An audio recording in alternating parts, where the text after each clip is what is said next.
8 classes and football. It's a fun challenge. Damn, dude. Yeah, you're killing it. Yeah, you're an athlete and you're doing academics. That's awesome, man. Good for you. Keep it up. Listen, here's the thing. Like, I've always hated how much emphasis people put on, I gotta be really careful how I say this. I've always been annoyed when people are like, school is the most important thing ever. Nothing's more important than school. You've got to do school, blah, blah, blah, blah, blah. School is important. What I think is even more important than school though, or what I think is like inherently important about school is school teaches you how to learn, how to manage your time, how to be disciplined, how to persevere, stuff like that. A lot of the like knowledge and book stuff that you learn throughout school, a lot of it you won't use throughout the rest of your life, right? But school is really teaching you how to learn. I had a great teacher, my high school history teacher, who gave us the line. He like stopped in the middle of a big presentation about the Civil War. And he looked at us and he went quiet and he asked us, why should I even bother teaching you guys about the Civil War? Will it matter for the success of your life, right? For the rest of your life, if you know nothing about the Civil War?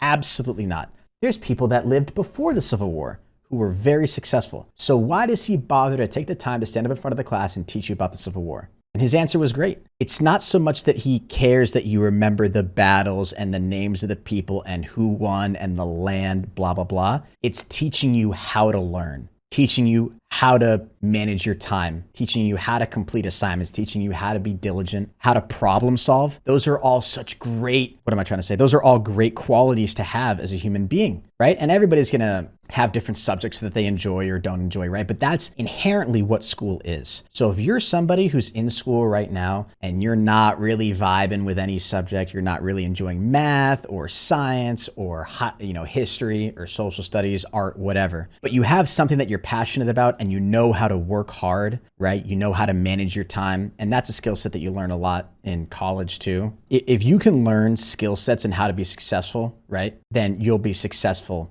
in life. There's like qualities that you learn as a human being in like kindergarten that matter for the rest of your life, right? It's like how to be on time, how to respect other people. And I'm not saying school is not important, obviously, but there's no teacher out there, I think, that would seriously care if you remembered every piece of like book note that they taught you. There's no history teacher out there that expects you to remember every battle of the Civil War, even though they'll teach you about every battle in the Civil War. Or there's no math teacher out there that expects that you're gonna use every algebraic equation to solve a problem, right? Like if you know how to apply those things, right, and you're good at problem solving, you're good at time management, those are the qualities that are gonna bring you furthest in life. This turned into a little motivational speech. I like this. And there are also, like, my dad's a teacher, so I talk about a lot of this stuff with him. But so one of the qualities that my dad really tries to remember, right? Like, he's a teacher, so he knows how important it is for him to make a connection with his students. And one of the things that he'll say over and over again, and it's so true,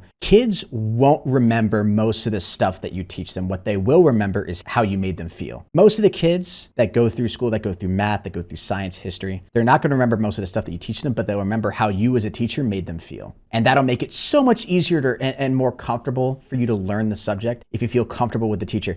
My favorite teacher of all time was a math teacher. He was my Algebra 2 teacher in high school. He was amazing at like messing around with the class, having fun, having those light, funny, joking moments. But then he also had that respect from all the other students that when we needed to get work done, he could tell us to all buckle down and we would respect him and say, okay, now it's time to work. Playtime's over. We got to get through this material, right? So yeah. And that's so much more true for younger ages too. Kids are going to be a little bit more sensitive, right? They're not going to get social cues and stuff. They're more easily bruised, right? So I don't know. I enjoy thinking about that stuff. The main point is for anybody out there who's concerned about how they're performing in school, your academic performance is not a metric that determines how successful you will be in life. I guarantee you will find something that you're passionate about. And if you're passionate about it and you work hard at it, you'll be successful. And I'm digressing into cringy, all the stupid cliches that you guys have heard before about how to be successful in every motivational speech you've ever watched on YouTube. But I'm throwing that out there just to remind you, because that stuff is so important and it takes a lot of stress off your shoulders, because anybody who's telling you school and academics is the most important thing is wrong. The qualities that lead you to be a successful student are important, but those qualities don't have to be applied to school in order for you to recognize your potential. And this is all coming from a dumb 23-year-old college dropout. So take this for whatever it's worth, but hopefully this means something to somebody. But Darren, I appreciate the 5 again, man. Thank you, dude. What was I gonna say? I was gonna say something else. We were talking about something before this. I forget.